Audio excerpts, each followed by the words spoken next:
नमो अर्यंताणम नमो सिद्धाणम नमो आर्याणम नमो उवजायाणम नमो लोये सवसावणम। मंगलम भगवान वीरो मंगलम गौतमो गणी मंगलम कुंद कुंदार्यो जैन धर्मोस्तु मंगलम। सर्वमंगल मांगल्यम सर्वकल्याणकारकम प्रधानम सर्वधर्माणम जैनम जयतु शासनम। मंगलमय मंगलकरण वीतराग विज्ञान नमोता ही जाते भय अरहंतादि महान। करि मंगल करियो महा ग्रंथ करण के काज जाते मिले समाज सब पावे निज पद राज। मोक्ष मार्ग प्रकाशक पूज्य गुरुदेव श्री के प्रवचन भाग 2 पेज 74 अन्य मत निरूपित तत्व विचार। देखो ऐसा है, जिन धर्म में तत्व बताए 7 तत्व जो मोक्ष मार्ग में प्रयोजनभूत है, 7 तत्व या 9 पदार्थ। तो अन्य मत वालों ने भी अपने तत्व बताए हैं, पर वो तत्व सत्य नहीं है, उससे मोक्ष मार्ग में हमारा गमन नहीं होगा। ये बात इस अधिकार में कहना चाह रहे हैं। देखो अब पंडित बने के बल से, देखो अपने आप को विद्वान ज्ञान का क्षोभशम होने से ऐसा लगता है कि मैं बहुत बड़ा विद्वान हूँ, तो अपने मन से युक्तियाँ बनाकर, कल्पित युक्तियाँ बनाकर द्वारा नाना मत स्थापित हुए हैं। उनमें जो तत्वादिक माने जाते हैं उनका निरूपण करते। तत्वादिक जो माने जाते हैं उनमें उसकी बात कहते हैं कि वो तत्वादिक जो माने जाते हैं वो सत्य नहीं है, क्योंकि उससे मोक्ष मार्ग का कोई प्रयोजन नहीं है। आप कुछ भी किसी भी तरह से कैसी भी बात करो, जब संसार से निवृत्ति का उपाय ही नहीं बताया गया तो विद्वता से क्या लेना देना, इतनी बात कहना चाह रहे। देखो वहाँ सांख्य मत में 25 तत्व मानते हैं। क्या कहते हैं? 25 तत्व। क्या कहते हैं? सो कहते हैं सत्व, रज और तमा, ये 3 गुण कहते हैं। देखो अभी क्या है कि सत्य, रज और तम। सत्य मीन्स शांत, रज मीन्स बीच का, और तम मीन्स क्रोध रूप। वहाँ सत्व द्वारा प्रसाद प्रसन्न होता है। क्या कह रहे हैं? ऐसा वो कहते हैं, सत्य तत्व से प्रसन्न होता है। रजोगुण द्वारा चित्त की चंचलता होती है और तमोगुण द्वारा मूढ़ता होती है, इत्यादि लक्षण कहते हैं। ये लक्षण उनका कहा। क्या कहा? सत्य से प्रसाद मिलता है, प्रसन्न होता है, मंद कसाय के परिणाम से अच्छा लगता है, ये बात दुनिया जानती है, इसको तत्व बना दिया। और रजोगुण मीन्स चंचलता रूप परिणाम कृष्ण आदि के जो, और तमोगुण से मूढ़ता, तमोगुण से मूढ़ता होती है, मूर्खता होती है, क्योंकि क्रोध आएगा तो जीव मूढ़ होगा। ऐसे लक्षण कहते हैं। इन रूप अवस्था का नाम प्रकृति है। ये अवस्थाएं प्रकृति की है, ऐसा कहते हैं, तथा उससे बुद्धि उत्पन्न होती है। अब देखो क्या कह रहे हैं, इन 3 से, उसी का नाम महतत्व है, उससे अहंकार उत्पन्न होता है। बुद्धि होगी, बुद्धि से अहंकार होगा। उससे 16 मात्रा होती है। अब 16 मात्रा, वहाँ 5 तो ज्ञान इंद्रियां होती है, स्पर्शन, रसना, घ्राण, चक्षु, श्रोत, तथा 1 मन होता है, तथा 5 कर्म इंद्रियां होती है, वचन, चरण, हस्त, लिंग, गुदा। तब 5 तन मात्रा होती है, रूप, रस, गंध, स्पर्श, शब्द, तथा रूप से अग्नि। अब ऐसा मानते हैं। जल रस से जल, गंध से पृथ्वी, स्पर्श से पवन, शब्द से आकाश, इस प्रकार हुए कहते हैं। ये तत्व उनके बताए। इस प्रकार 24 तत्व तो प्रकृति रूप, और इनसे भिन्न निर्गुण कर्ता भोक्ता एक पुरुष है। क्या कह रहे हैं? ये ऐसे 25 तत्व, एक आत्मा चैतन्य स्वरूप, और ये बाकी के 25-24 उनके कारण से आत्मा बताया गया है। ये कहना चाह रहे हैं। इस प्रकार 25 तत्व कहते हैं, सो ये कल्पित है।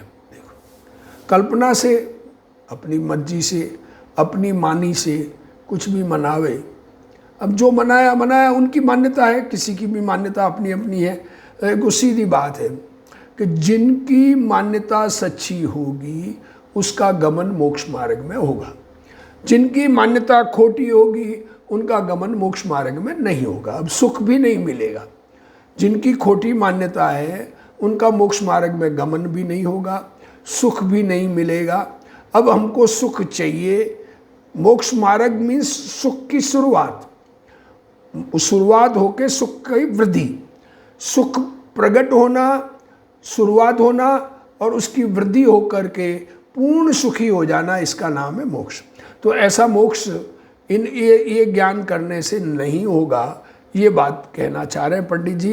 बाकी अपनी अपनी मर्जी है, वो मानते हैं तो मानते हैं, अगर वो मानते हैं सत्य है तो उनका परिणाम है, हमारे उससे कोई फर्क पड़ता नहीं। एक बात ये निर्णय करना कि हमको दुनिया से कोई फर्क नहीं पड़ता, हमारे में अगर ऐसी मान्यता है तो उससे हमको फर्क पड़ेगा।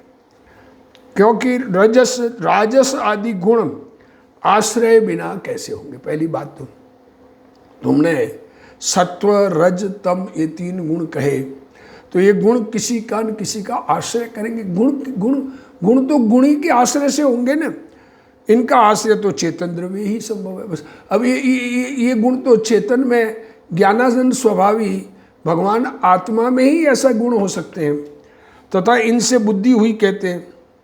अब इनसे बुद्धि हुई कहते हैं तो इन बुद्धि नाम तो ज्ञान का है, और ज्ञान गुणधारी पदार्थ में यह होती देखी जाती है। अब देखो दुनिया में ही जिसमें ज्ञान है उसमें ये गुण देखे जाते हैं। ज्ञान गुणधारी पदार्थ में बुद्धि होती है। बुद्धि कहाँ होती है? कि जिसमें ज्ञान है, ज्ञान ही का ही नाम बुद्धि है। अब ज्ञान का नाम बुद्धि होते हुए इन गुणों से बुद्धि की उत्पत्ति कहते हैं, जो कि खोटा है। तो इससे ज्ञान हुआ कैसे माने? कोई कहे बुद्धि अलग है ज्ञान अलग है, कोई ऐसा कहते हैं, तर्क करते हैं कि बुद्धि अलग ज्ञान अलग। तब मन तो पहले 16 मात्रा में कहा, क्या कहा? 16 मात्रा कही, वहाँ मन आ गया, और ज्ञान अलग हो गई। मन 16 मात्राओं में मन कहा और ज्ञान फिर अलग है, तो बुद्धि किसका नाम ठहरेगा? अब ज्ञान और बुद्धि दो के, मन तो बुद्धि मन से बुद्धि का नाम है, और ज्ञान को अलग कहते हो तो फिर बुद्धि कहाँ से आएगी? तथा उससे अहंकार हुआ। अब इस बुद्धि से, ज्ञान से अहंकार हुआ, कैसे करेंगे?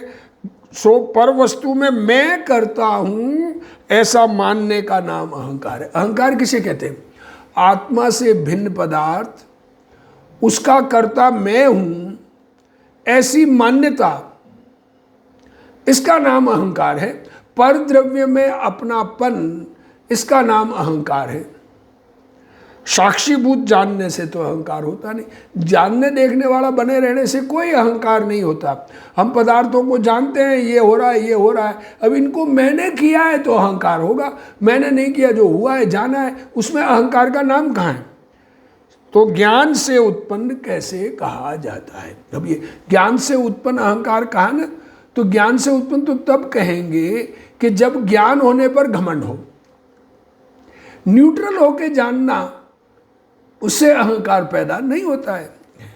तथा अहंकार द्वारा 16 मात्राएं कही, उनमें 5 ज्ञान इंद्रियां कही, 5 तो जानने की, और सो शरीर में नेत्रादि आकार रूप द्रव्य इंद्रियां हैं, वे तो पृथ्वी आदि रूपवत जड़ देखी जाती है। अब देखो उनमें 5 ज्ञान इंद्रियां कही, तो ये तो 5 जड़ है, ये आँख नाक कान, ये तो किससे बनी हुई है? इसमें तो चेतन नहीं है, क्योंकि मुर्दे में भी पाई जाती है। और वर्णादि के जानने रूप भाव इंद्रिया है। अब इनको जानने की शक्ति आत्मा का भाव परिणाम है, सो ज्ञान रूप है, उससे ज्ञान होता है। अहंकार का क्या प्रयोजन? उसमें घमंड का क्या लेना देना?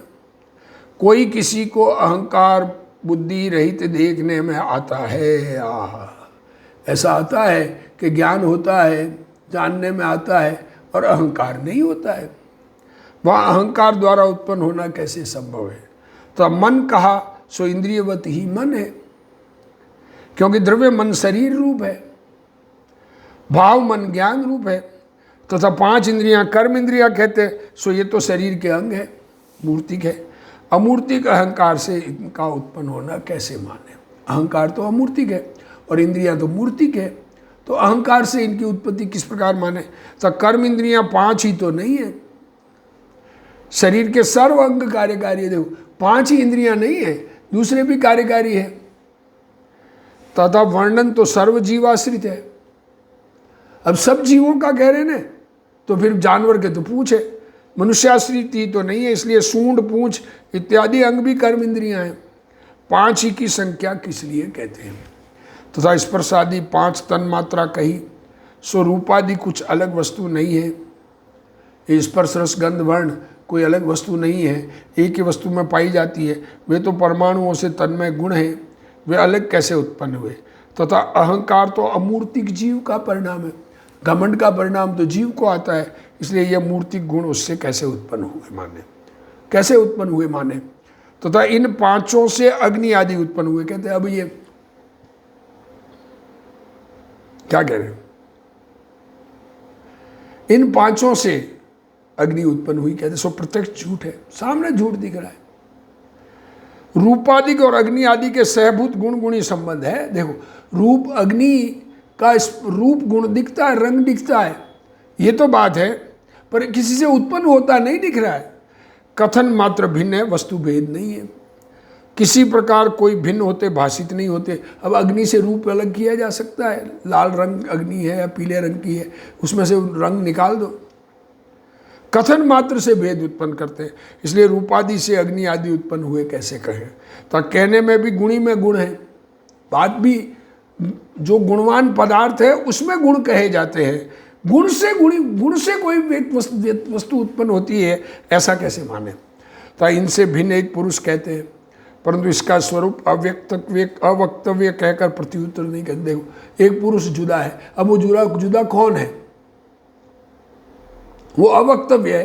अरे अवक्तव्य है तो कैसा है? कुछ तो नहीं, तो उसका स्वरूप बिना कैसे ख्याल में आएगा? तो कौन समझे कैसा है, कहाँ है, कैसे करता हरता, सो बतला।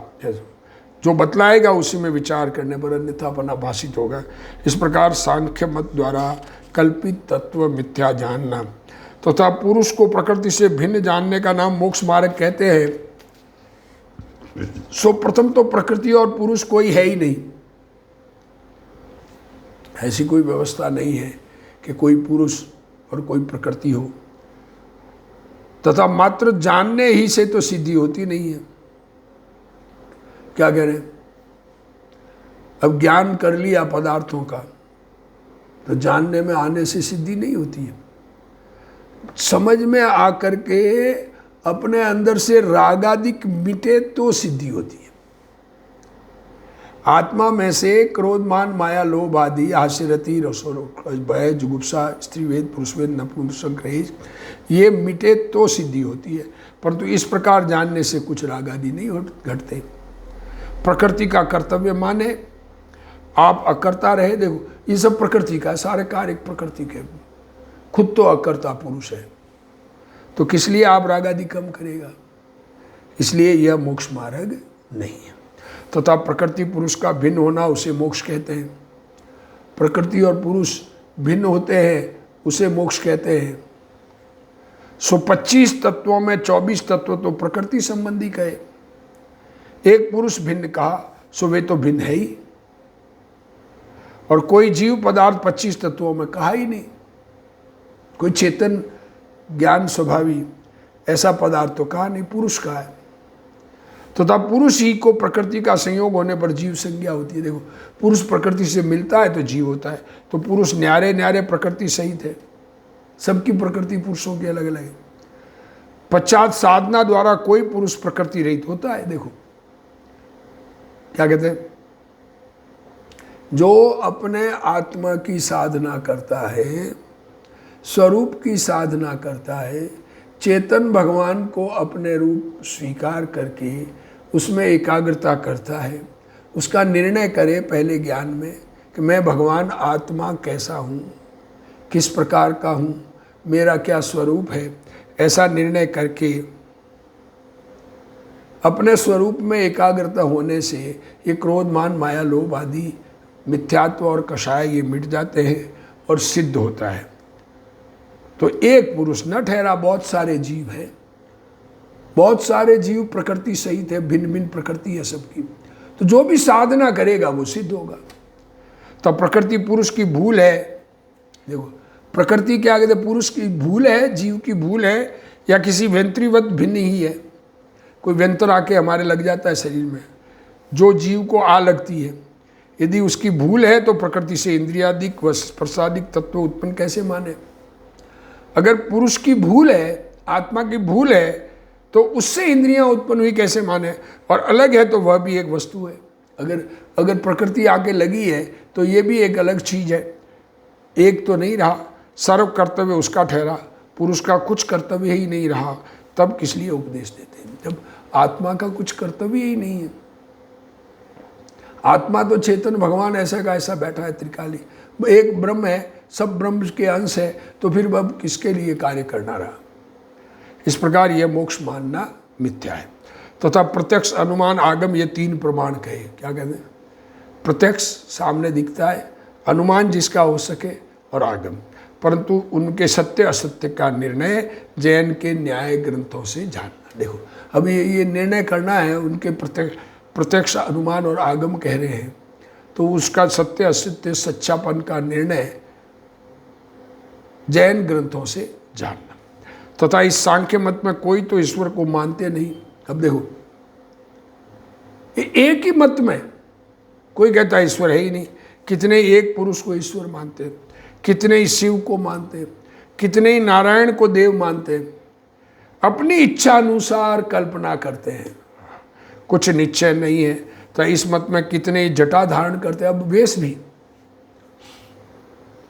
मोक्ष मार्गी होने पर वेश धारण करते हैं, तो कई तो जटा रखते हैं, कितने ही छोटी रखते हैं खाली एक, कितने ही मुंडित होते हैं, पूरा मुंड जाते हैं, कितने ही कत्थई वस्त्र पहनते हैं, इत्यादि अनेक प्रकार के भेष धारण करके तत्व ज्ञान के आश्रय से महंत कहलाते। बस तरह तरह के भेष धारण किए और ज्ञान का सूक्ष्म विशेष है, उसके आश्रय से अपने आप को बड़ा मनवाते।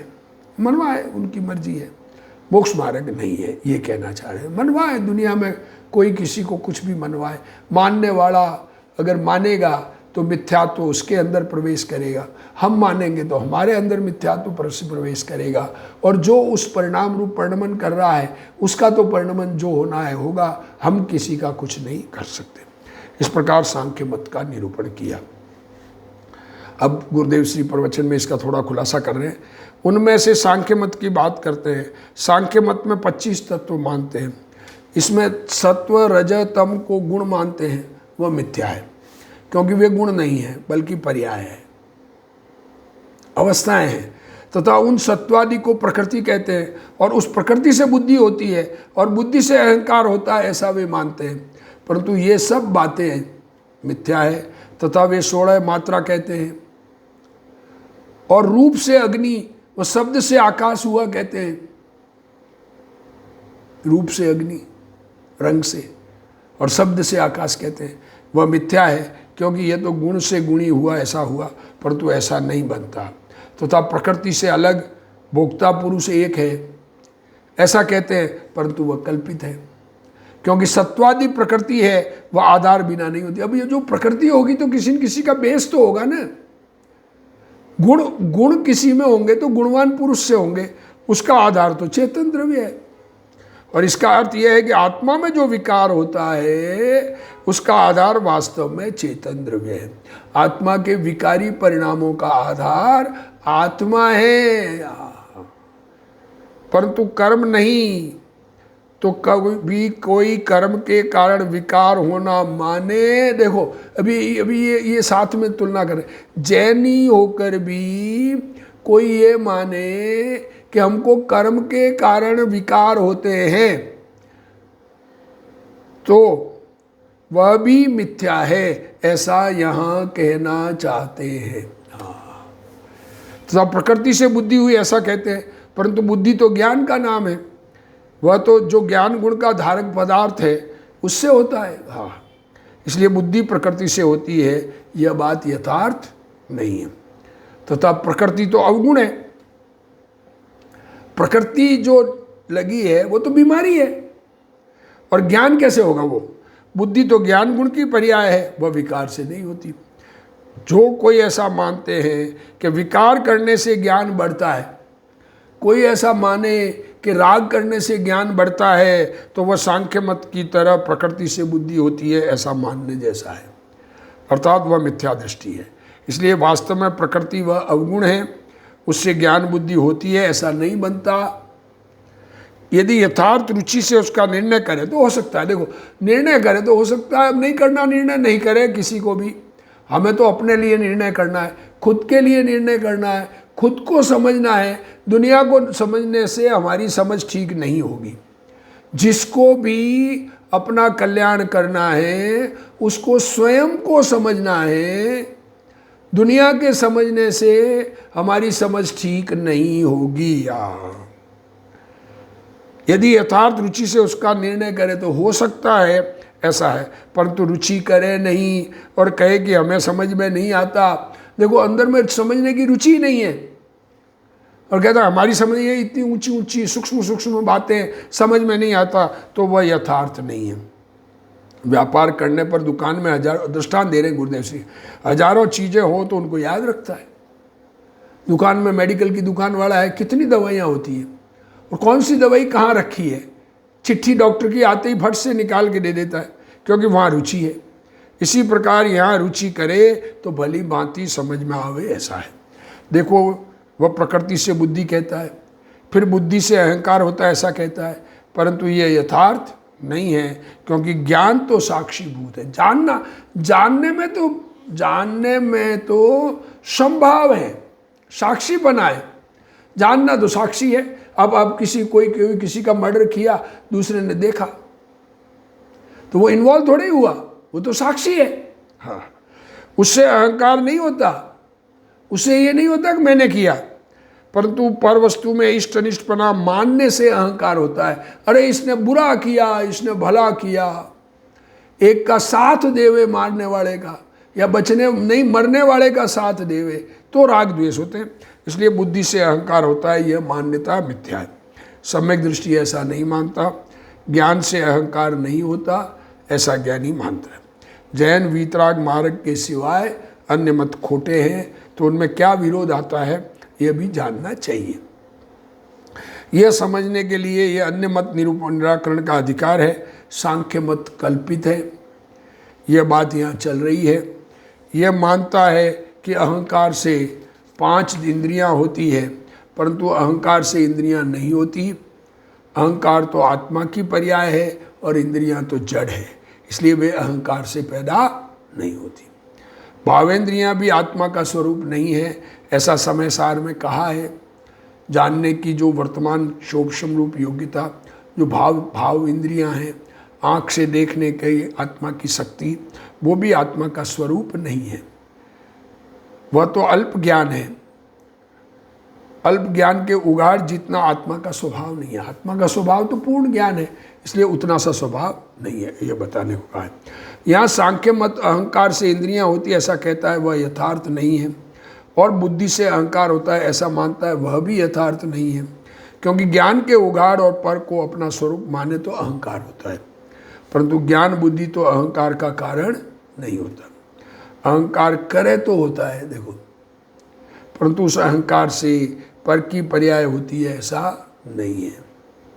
उपजे मोह विकल्प से समस्त यह संसार, इसका अर्थ यह है कि आत्मा मोह करे तो आत्मा की पर्याय में अहंकार रूपी संसार होता है, परंतु मोह भाव से इंद्रियां आदि नहीं होते।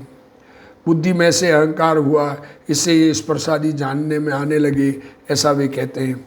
और स्पर्शादि कोई चीज़ नहीं, परंतु अहंकार से स्पर्शादि जानने में आते हैं, और अहंकार से इंद्रियों के विषय ऐसा मानते हैं, परंतु वह यथार्थ नहीं है। ये अन्य मत में कई जने ऐसा बुद्धि के विकास से ऐसा कहते हैं, पर जैनी होकर भी अगर ऐसा माने, हाँ, कि आँख से इंद्रियों सूक्ष्म ज्ञान से इंद्रियों से आत्मा की शक्ति बढ़ जाती है, एक सूक्ष्म ज्ञान ही आत्मा को कार्यकारी हो जाएगा, तो वो सेम बात है।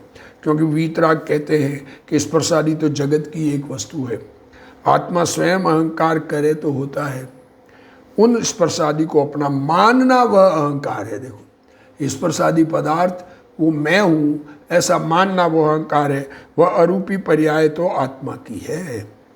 ये अरूपी पर्याय तो आत्मा की है, उससे स्पर्शादि किस प्रकार उत्पन्न हो?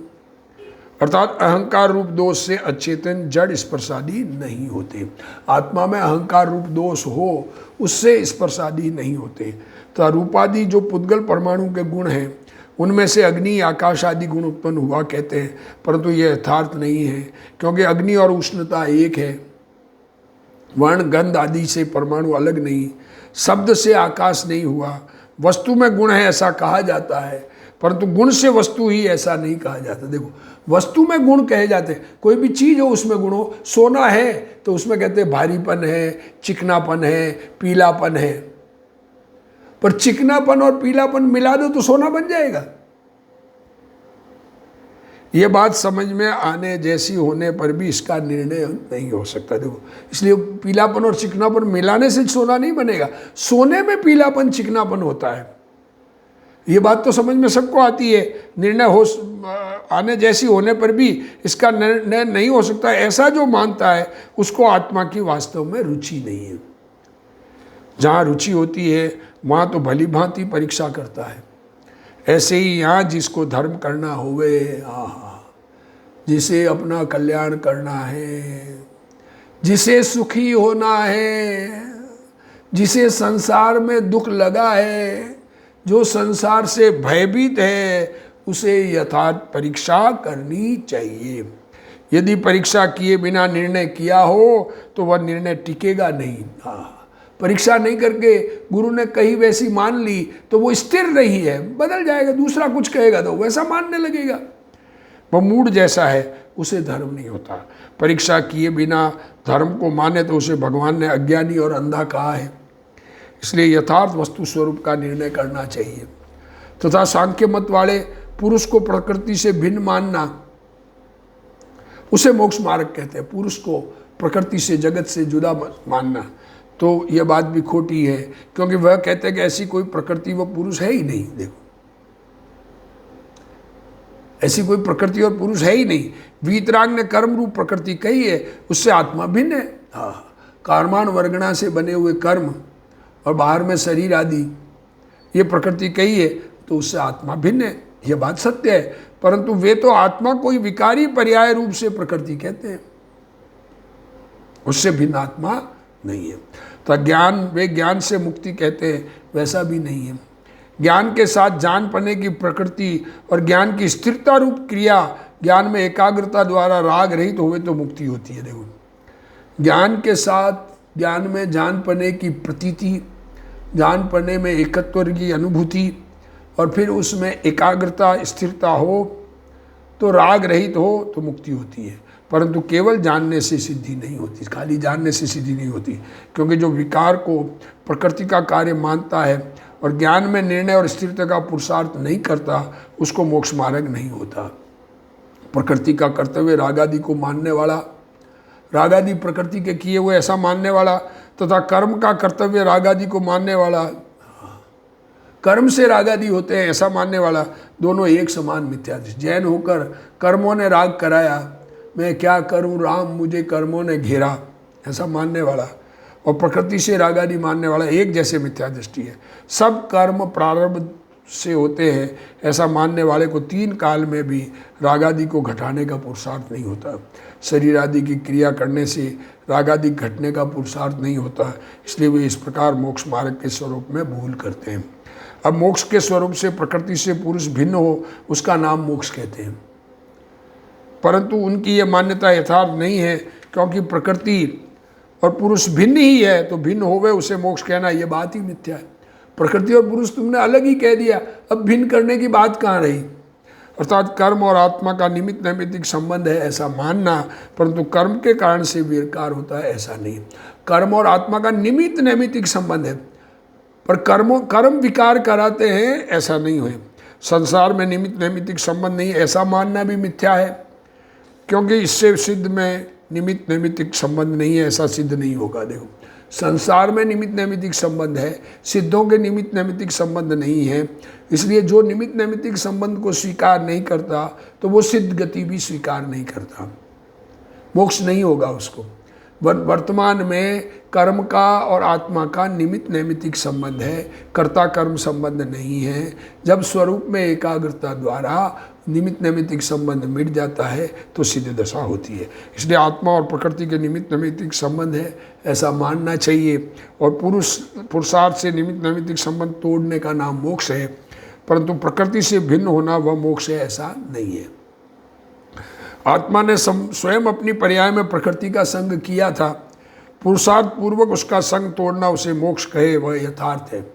परंतु प्रकृति से भिन्न पड़ना मोक्ष है, ऐसा नहीं है। देखो, पुरुषार्थ पूर्वक प्रकृति का संग तोड़ना, इसका नाम मोक्ष है। प्रकृति से भिन्न पड़ना, इसका नाम मोक्ष नहीं है, क्योंकि प्रकृति से तो आत्मा तीनों काल भिन्न ही है। इसलिए तेरा कथन झूठा पड़ता है। स्वयं निमित्त तर्क का पर्याय संबंध छोड़ा, तब निमित्त उसके कार्य संबंध रहित हुआ। इसमें तो पुरुषार्थ पूर्वक राग आदि छोड़ने का उपाय आया। हाँ, निमित्त तरफ का, पर्याय तरफ का वलन छोड़ा, उस तरफ का झुकाव छोड़ा और कर्म संबंध से रहित हुआ, उसमें पुरुषार्थ आता है। परंतु प्रकृति से भिन्न करना, इसमें पुरुषार्थ पूर्वक राग आदि छोड़ने का उपाय नहीं रहता। इसलिए प्रकृति को भिन्न करना वह मुक्त है, यह बात यथार्थ नहीं है। अब आत्मा में प्रकृति के संयोग से दोष होता है, वह दोष आत्मा का है या आत्मा से भिन्न है? प्रकृति के निमित्त से, कर्म निमित्त से जो विकार रूप परिणमन है वो आत्मा का है या आत्मा से जुदा है? यदि वह जीव का कर्तव्य ऐसा मानेगा तो प्रकृति के कारण से इंद्रियां होती है, ऐसा होगा। ये बात नहीं बनती। और भिन्न है तो पुरुष का उसका कर्ता नहीं रहा, तब उसके वह दोष टालने का उपदेश देना भी व्यर्थ है। इसलिए इस प्रकार मोक्ष मार्ग मानना मिथ्या है। देखो, प्रकृति का नहीं मानना और आत्मा का भी नहीं मानना, तो फिर मोक्ष कैसे होगा? अज्ञानी लोग कहते हैं, भगवान तीर्थंकर देव ने कहा है कि आत्मा कर्म के कारण से अनादि से संसार में भटकता है। देखो क्या कह रहे हैं,